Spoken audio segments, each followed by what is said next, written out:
Welcome to Capitol Dateline Online. I'm with our guest, Jim Saunders, the executive editor of the News Service of Florida. So Jim, I think we can call the period post-legislative session, Governor Scott takes control. Tell me about what he did in the veto process. It was really interesting last week. He came out ahead of time, and before he even got the budget from the legislature, and said that he was going to sign the budget and he was going to make $256 million in veto. It was a very unusual circumstance of what he did. The backstory a little bit is that Governor Scott really didn't get a whole lot of what he wanted this legislative session. He wanted $250 million for economic incentives. He wanted $1 billion in tax cuts, and he didn't get that. So there was a lot of speculation about whether he was going to go really heavy on vetoes with the budget. There was even speculation about whether a special session might be needed to override his vetoes. But he basically preempted the whole discussion. He came out a couple days before the budget was sent to him and made this announcement that he was going to sign the budget, that he was going to issue these vetoes, and then a couple days later he followed through and did it. It was a really interesting political move because it basically gave him control of the whole situation, put him out in front of it, and sort of put to rest all this discussion about how he didn't get anything during the legislative session. The other interesting thing was that the vetoes, while $256 million might sound a lot to, normal person, it's in an $82 billion budget. Right. So, in the whole scheme of things, it's not that large of amount. Mm-hmm. And the other thing was that the vetoes generally were relatively small projects and small amounts. So that kind of diffuses, I'm sure there were some legislators who had their feelings hurt about that, but it kind of diffuses the larger controversy about budget vetoes, because a lot of those projects are local projects. They're not things that are of statewide concern. They're not things that are going to force the legislature back into special session. But he was able to amass enough of those to make it look like he was vetoing a significant sum without really doing a whole lot of damage to what the legislature wanted.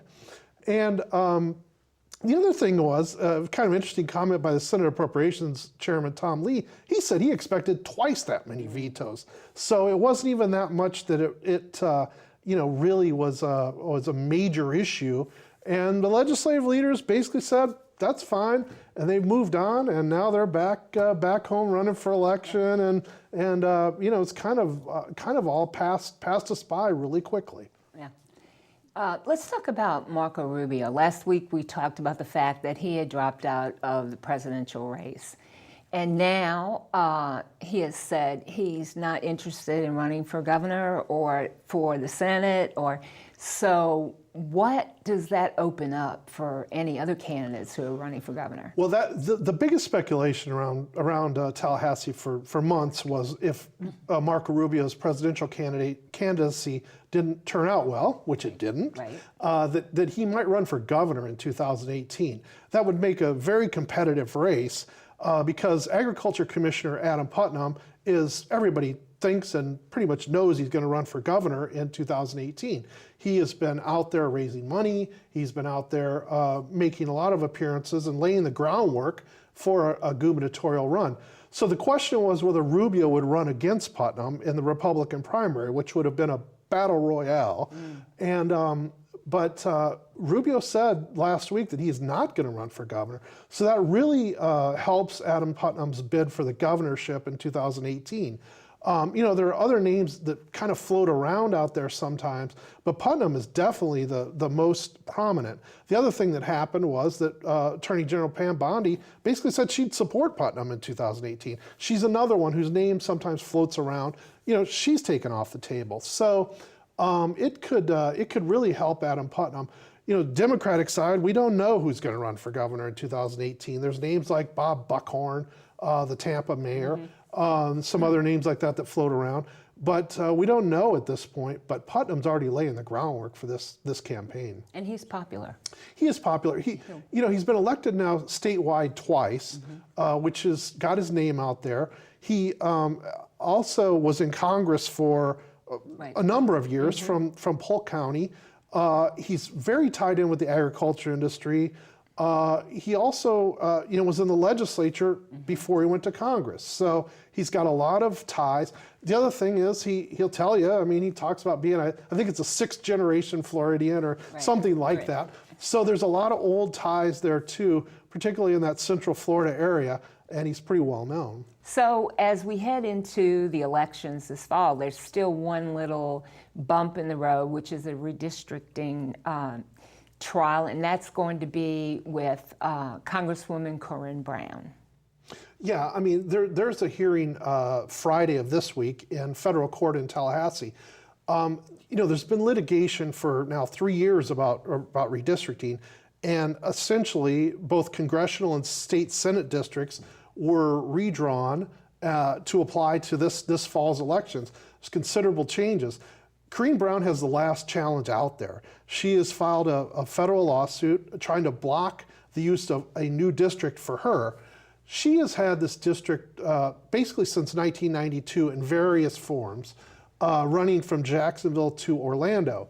And it has picked up a lot of black voters from that whole, if you will, that whole sort of corridor, and has helped get her elected. Under this new congressional redistricting plan, her district would run from Jacksonville to Gadsden County, west of Tallahassee. So she has filed this lawsuit arguing that this new district violates the Voting Rights Act, Federal Voting Rights Act, because it would lessen the ability of minority voters to elect a candidate of their choice. So this is in federal court in Tallahassee. She is seeking an injunction against the use of that district, and essentially to require the state to use her current district, the one she's had for more than a couple decades now. And if she's successful, that would have a ripple effect all through. Yeah, it would change the whole puzzle pieces of the rest of the state. Because once you change one district, it affects other districts around it, and then it keeps going on and on. The other thing is her district is so in distance so long, it especially affects other districts because it's not a one county district. It goes from Jacksonville to Orlando, or the new form goes from Jacksonville to Gadsden County. That's 200 miles. And it's a lot of people who may not know who she is, haven't really heard of Corinne Brown. Well, she definitely wants to run in her current district, where she has been elected again and again and again.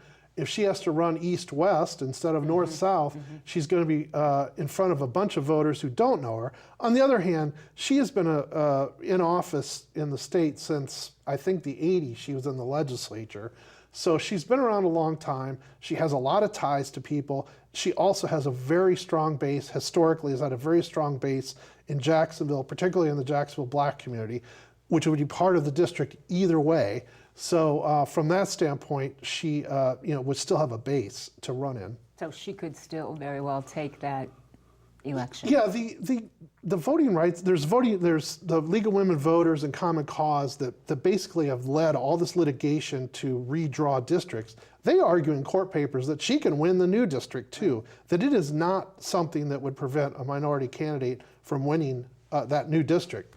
Obviously, she disagrees, but their contention is the numbers are there that she can win that district as well. That'll be interesting. Thanks, Jim. For more news about Florida government and public affairs, visit the Advances section of our website and keep coming back to Capitol Dateline online for daily postings.